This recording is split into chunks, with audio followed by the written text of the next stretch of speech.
Para mim é uma grata satisfação estar com vocês na comemoração do aniversário do Núcleo Evangélico Jesus Nazareno. Que Deus abençoe esses 45 anos de trabalho no bem e multiplique esses anos, encorajando os trabalhadores deste santo lugar. Muito obrigada por esse merecido convite, por participar dessa festa com vocês. Quero saudar a todos que nos ouvem nesse momento presencialmente no Núcleo Evangélico, recebam o meu abraço afetuoso, e também aqueles que nos acompanham pelos laços invisíveis da internet. A nossa abordagem hoje será sobre um tema sensível, um problema social e individual, mas de fundamental importância de que possamos abordar. E, se Deus assim o permitir, e Ele há de nos dar forças para que nos possamos ater ao essencial na sua mensagem, a nossa abordagem aqui se pautará por uma abordagem humana, confortadora, sem preconceitos, instrutiva e de alerta. Porque, como sabemos, tanto pela filosofia moral de Jesus, quanto pela nossa tão amada doutrina espírita, não nos cabe julgar a ninguém, nem valorar moralmente os atos de quem quer que seja, dando juízo de valor sobre o seu caráter ou a sua índole. O ser humano, ao nosso ver, é pleno de potencialidades e não deve se restringir aos seus momentos infelizes. E essa ideia não é nossa. Nós apenas aqui transmitiremos de uma forma muito imperfeita aquilo que o espírito Joana de Ângeles, mentora dessa casa, nos afirma através da obra Após a Tempestade, no capítulo específico em que ela vai falar sobre o tema viciação alcoólica. Então, que Deus nos inspire para o melhor e vamos iniciar. Hoje nós vivemos um tempo em que se fala muito de vícios ou adicções. Uma boa parcela de nós, indivíduos, nesse estágio de humanidade, internados temporariamente num corpo, num planeta de provas e expiações, somos viciados em diversos flagelos, seja drogas lícitas, como álcool, o açúcar e dentre outras, como as ilícitas. Sigmund Freud, pai da psicanálise, já dizia na sua obra de 1930, O Mal-Estar na Cultura, que é impossível enfrentar a realidade o tempo todo sem nenhum mecanismo de fuga. Sendo eles os agentes escravocratas, como vai dizer Joana de Ângeles, como o álcool, seja ele outros mecanismos de defesas psicológicos. Freud definia 3 exemplos: embriaguez, em específico, a fantasia ou os recursos imaginativos para que a gente possa fugir da realidade, e os vícios em geral. Sendo nós espíritas, podemos entender outros aspectos do vício que um materialista, por exemplo, não teria condições de perceber. E por que nos é útil essa visão holística integradora? Porque ela nos possibilita entender melhor as causas das adicções, que não se restringem ao vício do álcool, das drogas, do cigarro, mas inclui uma série de outros vícios, inclusive comportamentais. E para isso nós precisamos entender que o ser humano é um ser transdimensional. O que é isso? Implica dizer que nós existimos em mais de uma dimensão ao mesmo tempo, o que a ciência ortodoxa já está inclusive admitindo. Nós somos um complexo humano formado por algumas dimensões que interagem e se influenciam mutuamente. Temos uma dimensão física, genética, biológica, uma dimensão mental, psíquica, emocional ou psicológica. Vivemos numa cultura, portanto, fazemos parte de uma dimensão social ou moral. Temos as nossas relações ou vínculos, portanto, estabelecemos essa dimensão afetiva, relacional, e, sobretudo, somos espíritos, portanto, temos uma dimensão espiritual. E nessa abordagem, a gente vai falar sobre as repercussões da viciação alcoólica, suas causas terapêuticas e como se dá espiritualmente esse processo, especialmente nessa comunhão ou associação perispírito e corpo físico. Então, como dissemos, a gente vai utilizar por base para aqueles que depois quiserem se debruçar na leitura, a obra Após a Tempestade, pela veneranda Joana de Ângeles, psicografia de Divaldo Franco, capítulo de número 9, Viciação Alcoólica. Joana inicia o capítulo dizendo que, sob qualquer aspecto considerado, o vício, esse condicionamento pernicioso, deve ser combatido sem trégua, desde quando e onde se aloje. Os médicos, especialmente da área da psiquiatria, dizem que para que alguém se torne um adicto, há diversas etapas, fases ou pilares que devem ser considerados. O primeiro deles é a predisposição ao vício. E essa predisposição, como muito sabiamente Joana assevera, só é descoberta quando a gente tem a primeira tentativa. A primeira aposta que a gente faz, o primeiro gole de álcool que a gente toma, o primeiro cigarro que a gente traga. Por isso, ela vai chamar o vício de condicionamento pernicioso, que foi iniciado com base numa ação comportamental por primeira vez, dando início a esse mecanismo de fuga. Então aqui, Joana não ignora aquilo que Freud diz sobre a vida de sofrimento. Nós estamos num planeta de provas e expiações, então a gente vai passar por experiências que serão desafiadoras, que nós tenderemos ou poderá passar pela nossa cabeça desistir, enfraquecer os nossos valores, as nossas vontades, a nossa potência, né? A potência de agir. E por vezes a gente pode subestimar as nossas capacidades, até por desconhecimento dos próprios recursos internos, pelo fato das más inclinações ainda serem muito fortes no nosso modo de ser e da gente ainda não ter empreendido esforços suficientes para vencer esses pendores a ponto da gente cair neste condicionamento pernicioso. Então, Joana inicia o capítulo fazendo um apelo que nós, justamente por, na maioria dos casos, desconhecer essa predisposição para o vício, que evitemos o primeiro contato.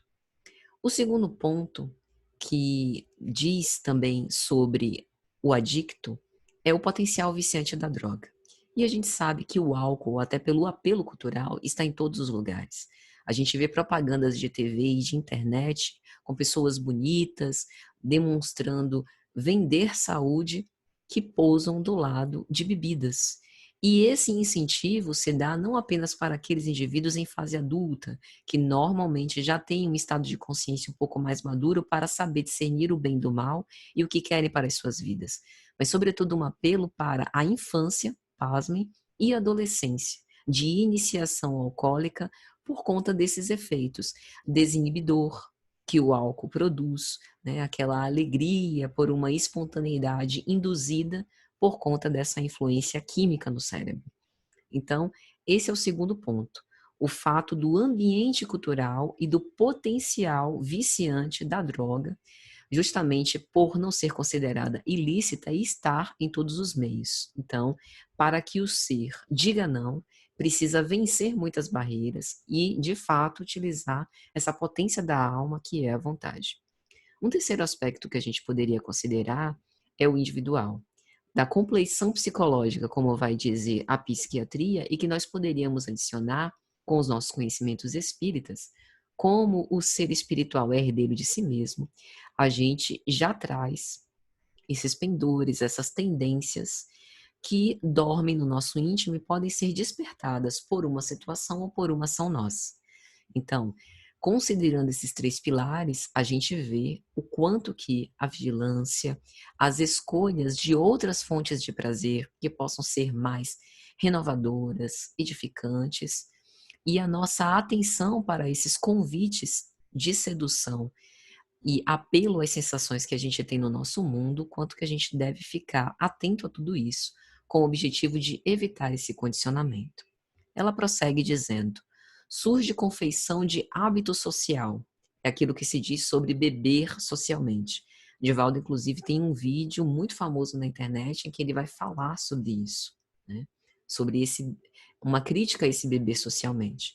E vai se instalando ao curso de um longo tempo que termina por deteriorar as reservas morais.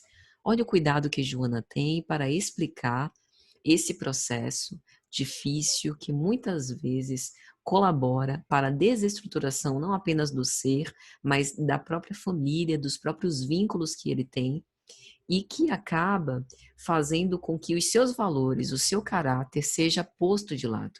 A gente vai entender que quando o indivíduo é um adicto, especialmente na viciação alcoólica, não é que ele se torne um mau caráter, não é que ele perca os seus valores morais, mas é como se houvesse um desvanecimento subjetivo. O que é que a gente quer dizer com isso? É como se o ser não importasse. E no lugar disso, tivesse uma proeminência, uma importância especial, a satisfação e todos os efeitos secundários que aquela droga lhe proporciona, no caso específico do álcool. E ele coloca tudo mais o que importa na vida em segundo plano. Não é que afetivamente, emocionalmente, isso não tenha importância. Mas quando a gente fala de viciação alcoólica, a gente está falando sobre processos químicos que são instaurados no cérebro, que tem uma área específica de esforço e recompensa. E por base dessa estimulação química, a felicidade, a alegria, a euforia que se sente quando começa-se a criar esse hábito pernicioso é muitas vezes maior do que aquela experimentada nas relações naturais. Então não há como comparar. Por isso, como vai dizer Joana, o ser termina por deteriorar as suas reservas morais, como se fosse um enfraquecimento do caráter por conta da atitude viciada. Ela diz ainda que é resultado da busca enganosa por prazeres ou emoções inusitados. E a gente entende o quanto o apelo cultural é muito relevante para isso. Não é que o ser deliberadamente decide arrostar todas as consequências com respeito à viciação. Muitas vezes, quando inicia o primeiro gole, nem pensa sobre todos os impactos de que pode advir. Em geral, nós somos tomados por uma coisa que na psicanálise nós chamamos de um sentimento de onipotência e dizemos, quando quiser eu paro, eu tenho controle sobre isso. E a gente vai sendo dominado como uma compulsão, ou seja, a viciação alcoólica necessariamente pressupõe para aquele que era antigamente chamado de alcoólatra, hoje é visto com preconceito essa nomeação, então a gente chama de alcoolista. O alcoolista, ele não consegue parar. Então, o alcoolista não é o que bebe todo dia, né? Mas é aquele que, quando pode dizer não, não consegue, né? Se a gente consegue ainda manter o nosso desejo, não há uma compulsão. Quando a gente perde isso, uma compulsão foi instalada. E esses vitimados sistemáticos, como diz Joana, pela viciação, normalmente se escusam de abandoná-la, justificando que é um compromisso de fácil liberação, como dissemos. É aquela sensação, aquela presunção. Eu acho que eu tenho controle, então quando eu quiser eu paro. Eu não sou um viciado, né? Eu tenho pleno domínio sobre isso. Isso não me domina, isso não tem poder sobre mim, né? E a escusa de abandono também diz respeito com base nesses condicionamentos cerebrais do prazer, muitas vezes maior do que numa relação afetiva, na relação com filhos, relação com esposa, com esposo. Essa vinculação alcoólica, então, torna-se um agente escravizador porque escraviza a mente, desarmonizando-a e vai envenenando o corpo, deteriorando. Então, vamos entender esse processo. O nosso corpo físico é a nossa vestidura carnal. E a essa altura a gente já deve saber que nós temos um corpo de carne e não somos um corpo de carne. Então, nós somos espíritos imortais e não temos um espírito. E o perispírito, que foi chamado pelo apóstolo Paulo de corpo espiritual, é esse corpo fluídico da alma. Kardec, na obra A Gênese, vai dizer que o perispírito é essa interface entre o corpo físico e o espírito, é inseparável da alma e é formado por elementos constitutivos do ser humano, é veículo transmissor do seu pensamento, das sensações e das percepções do espírito. Então, durante a vida do corpo, o perispírito serve de laço entre o espírito e a matéria, né? E por isso, quando a gente trata de vícios, nós falamos, né, que o espírito trilha por esse caminho e em algum momento ele decidiu utilizar esse apelo por algumas razões. Cada toxicômano, que é o nome que a gente dá para quem sofre de toxicomania, que é o hábito patológico de ingerir substâncias tóxicas ou entorpecentes, como pode ser o álcool, se vicia por razões e caminhos completamente particulares, né? Então a gente não pode dizer que é apenas, justamente por conta dessa dimensão humana plural, falta de vontade, falta de caráter, falta de vergonha na cara, falta de fé, falta de Deus. Pessoas excepcionais, que podem ser verdadeiros filantropos, podem cair nas redes de uma viciação alcoólica. E não pode também haver uma cura por abstinência completa, de uma hora para outra. Esse é um dos mitos envolvendo a viciação alcoólica, porque assim a gente não atinge o que chamamos de fonte de paixão. O que é a fonte de paixão? É a verdadeira causa por trás do vício. O vício é apenas um sintoma, um efeito de um conflito, de um mal-estar mais profundo, ainda maior do que ele. Então, sendo o fluido perispiritual esse agente intermediário do pensamento, o que ele transmite a comando da mente, a comando do espírito, fica de certo modo impregnado desse pensamento transmitido. E é assim que a gente forma a nossa psicosfera, como vai dizer André Luiz nas suas obras, essa atmosfera psíquica que contempla os nossos pensamentos vitalizados, os nossos hábitos mentais, os nossos sentimentos e as nossas emoções. Por que falar da psicosfera quando a gente fala de viciação alcoólica é interessante, é importante? Porque nós vibramos como antenas psíquicas irradiantes, a nossa energia, a nossa sintonia, ela vai estabelecendo em derredor comunhões, comunicações, associações, e isso é dinâmico, de acordo com o nosso pensamento e de acordo com a nossa moralidade. Então, a gente não pode deixar de considerar que tanto na viciação alcoólica como em qualquer atividade que o espírito vitalize, se identifique, atue, nós somos sempre a soma de muitos. Como dizia o apóstolo Paulo, temos uma nuvem de testemunhas. Isso pode se dar no âmbito de influências espirituais, encarnadas e desencarnadas, como fenômenos obsessivos. Então a gente começa com uma viciação alcoólica ou inicia na viciação alcoólica por uma indução de outra mente, mas isso passa a ser responsabilidade nossa no momento em que a gente acolhe. E pode ser ainda mais difícil superar a viciação, porque junto conosco estão outros, que também usufruem dos efeitos da bebida através das sensações pelo nosso envoltório perispirítico, né, desse prazer gerado. Então, esse envoltório perispirítico, ele acompanha em termos de qualidade de energia a nossa espiritualização, progresso moral que a gente consegue empreender.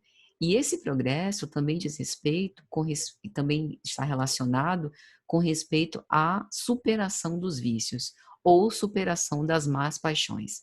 Então, à medida que a alma se eleva em moralidade, a sua vibração, a constituição perispiritual como reflexo do espírito também se torna mais leve, mais etérea ou mais purificada, numa linguagem mais simples. Então, como o perispírito é esse modelo organizador biológico, ele recebe os comandos do espírito, né?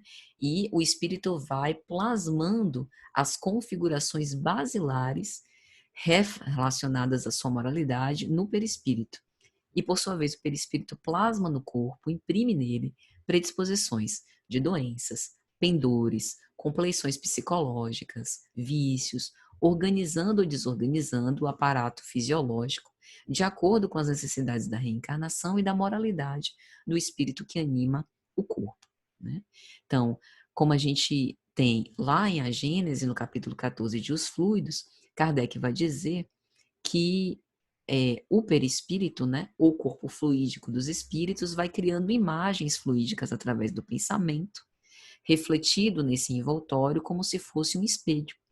E são essas fotografias dinâmicas, vitalizadas, que guardam uma espécie de impressão digital do espírito imortal e ficam orbitando na nossa esfera.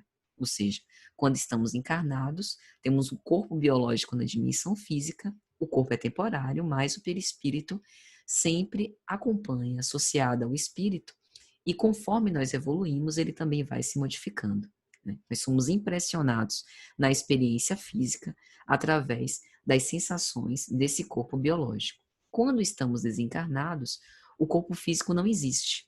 E o nosso perispírito funciona como um transdutor, ou seja, como uma forma de transmitir, né, essas sensações, uma interface da relação da nossa inteligência com as outras inteligências no mundo em que vivemos. Todos os distúrbios, portanto, do espírito, os seus equívocos, as suas dificuldades, os seus conflitos, os seus vícios, são transferidos perispiritualmente. É o retrato de quem nós somos intimamente. Então, é como se nós estivéssemos o tempo inteiro conjugados, e quando nós ficamos doentes, o problema não é do corpo, aquela história da carne é fraca, e sim do espírito imortal que acabou desenvolvendo esse condicionamento e mesmo fora do corpo, ou seja, de volta para o mundo espiritual, permanece com essa viciação. Agora imagine um sofrimento, né?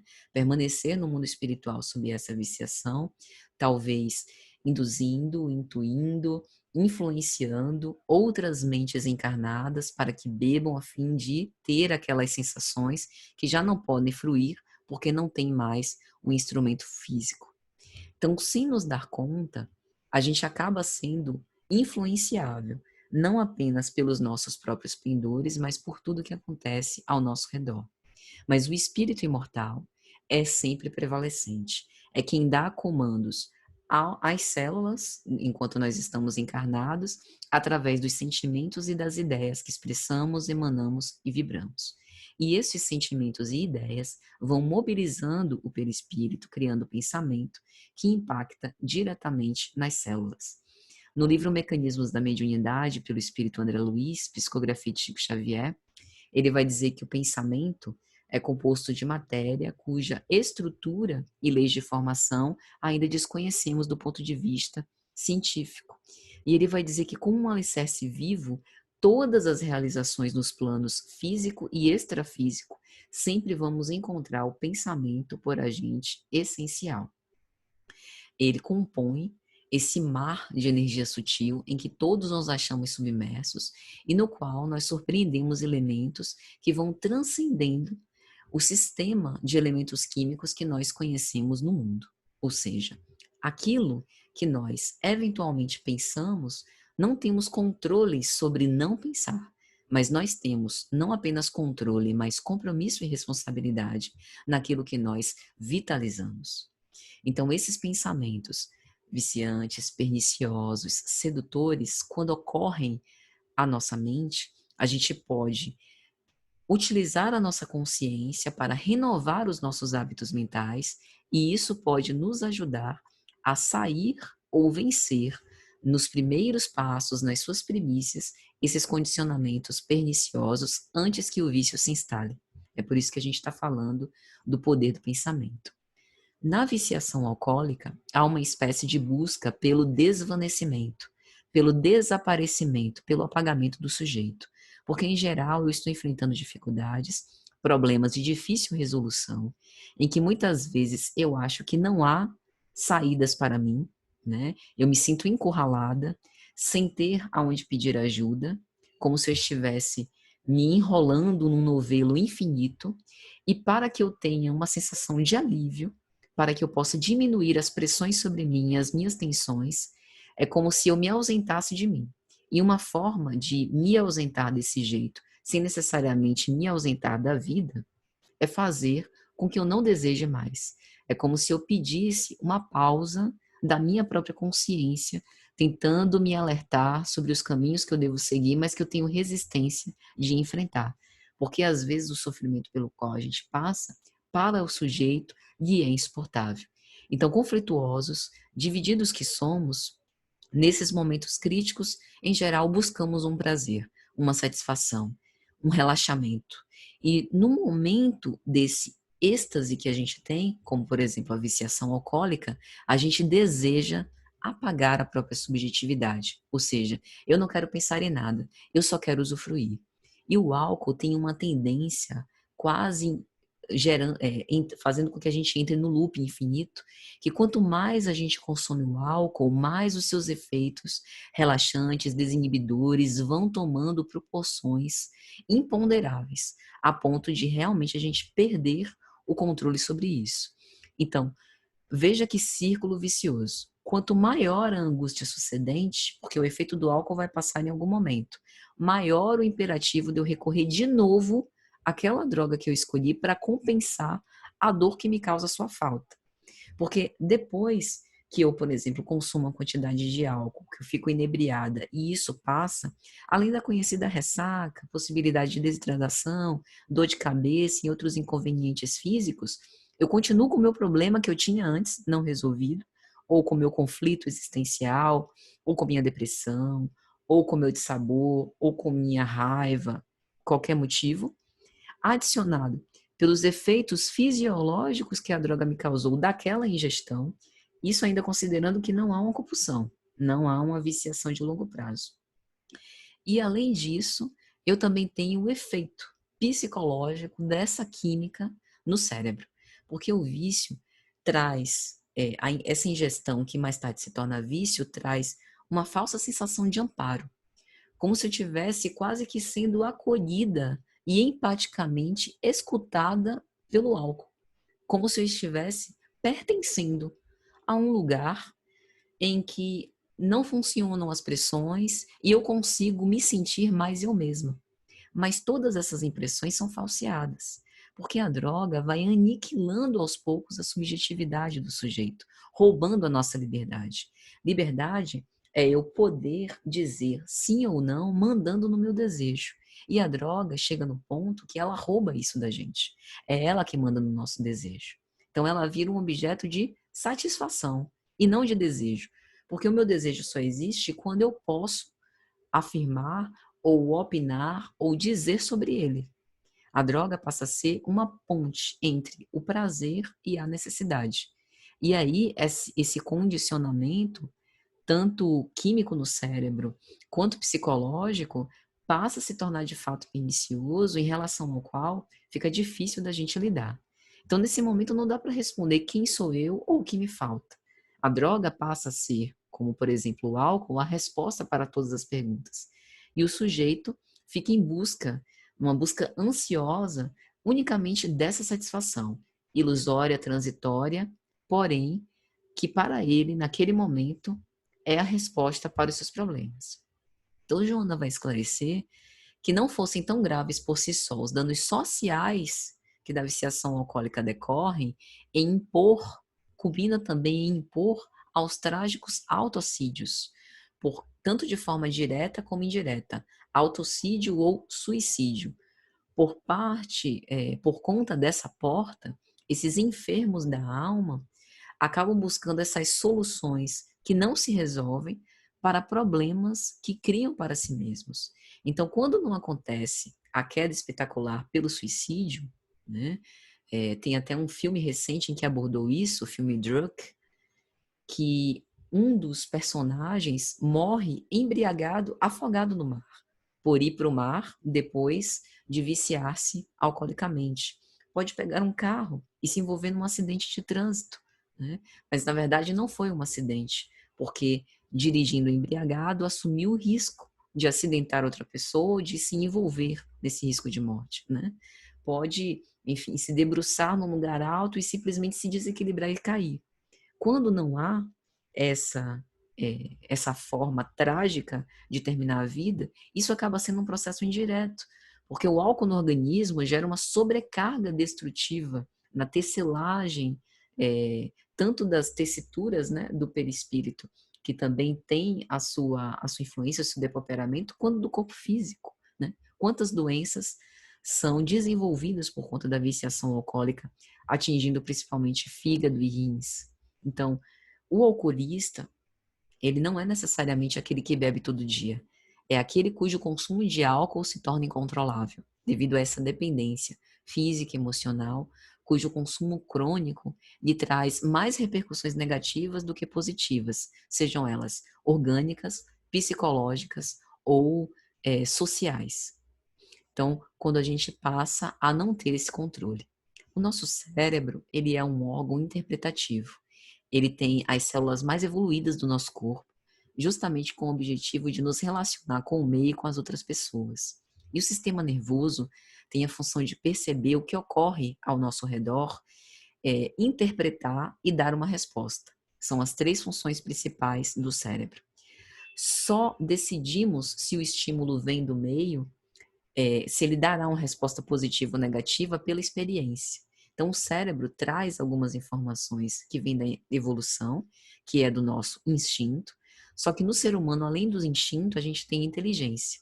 Embora o instinto muitas vezes seja mais confiável, porque o instinto é uma inteligência automática que foi herdada pelas experiências da evolução biológica.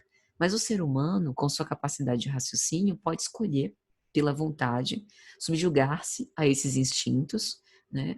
Ou seja, nós somos capazes de, mesmo sentindo um impulso instintivo, fazer algo contrário, por conta da inteligência, né? E, apesar disso, a gente funciona sempre por padrões aprendidos. O nosso cérebro funciona muito bem de acordo com esse sistema de tentativa e erro, e vai decidindo o que é certo e errado a partir das experiências. E algumas áreas do nosso corpo geram para o espírito essa sensação. Algumas áreas cerebrais vão gerando essa sensação de recompensa, mas o espírito sempre tem ação preponderante sobre o corpo, embora, enquanto encarnados, o corpo também tenha influência sobre o espírito, né? No caso de uma droga, como por exemplo o álcool, ela não age diretamente no perispírito nem no espírito. Ela age no cérebro, fazendo com que os neurônios do centro de recompensa produzam uma quantidade exorbitante de neurotransmissores ligados ao prazer. E essa potencialização, por ser muitas vezes maior do que experiências naturais positivas que a gente pode desfrutar, praticar o bem, ver a pessoa que amamos, assistir um pôr do sol, ver uma criança sorrindo, essa sensação de bem-estar e prazer da droga torna-se imbatível por conta dessa sua potência na neuroquímica cerebral. E isso impacta, né? Isso acaba provocando uma sensação, uma repercussão muito forte no perispírito e no espírito. E quando nós metabolizamos essa droga, esses níveis de neurotransmissores caem drasticamente. Então a gente fica num nível depressivo menor ao que nós tínhamos anteriormente de usar a droga. E daí vem a sensação de dor, as famosas crises de abstinência nos casos mais graves de viciação alcoólica, né? Aquilo dali não é presepada, falta de força, fraqueza moral. Aquilo é físico.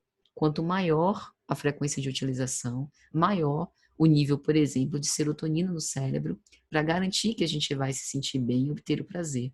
E comparativamente com as outras experiências, as mais simples e puras vão perdendo a graça. Então, veja o quanto que entender as dimensões humanas, do ponto de vista fisiológico, né, orgânico, neuronal, o ponto de vista psicológico, do que a droga ampara para mim, né? Ela é refúgio, ela é fuga de quê? Do meu mundo íntimo que eu não estou conseguindo avaliar.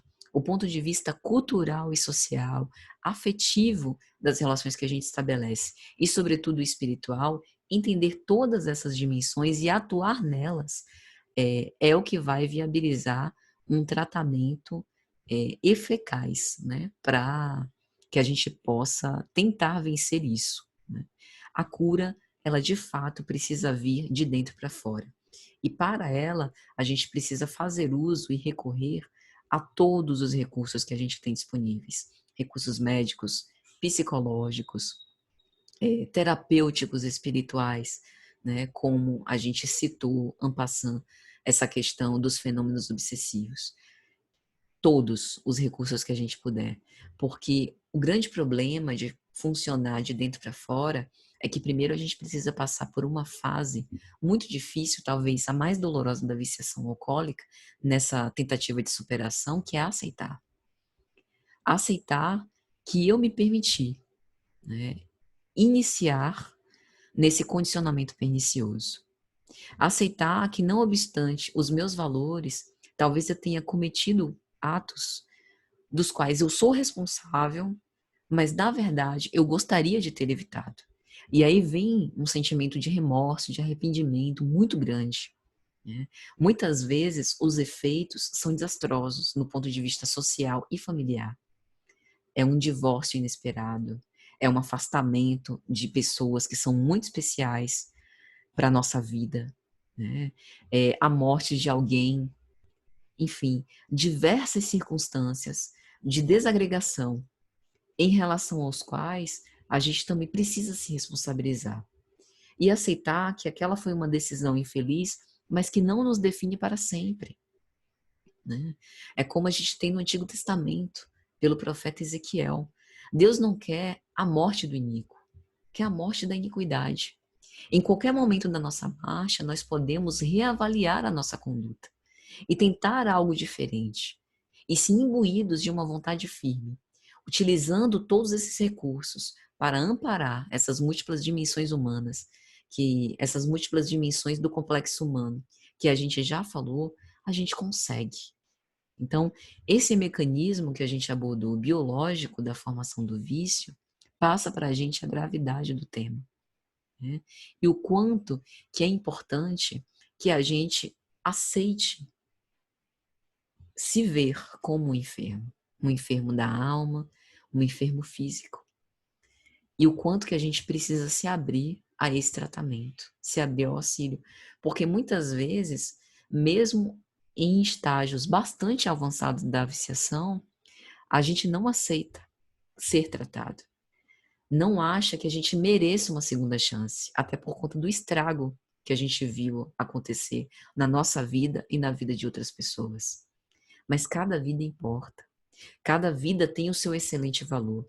E é como a gente disse, a viciação alcoólica não destrói o nosso caráter, embora durante esse auge da viciação, é como se a gente se ausentasse de si e pareça que o nosso caráter tenha mudado. A gente pode caminhar nesse processo de resgate, mas para isso também a gente precisa, além de querer, se sentir merecedor de ter cometido um erro e de retornar à casa paterna, como a gente tem na parábola do filho pródigo. E para isso, meus amigos, é preciso que a gente esteja imbuído de um amor muito grande por nós mesmos. Recordemos da tríade colocada pela própria doutrina espírita para ajudar nas nossas reflexões.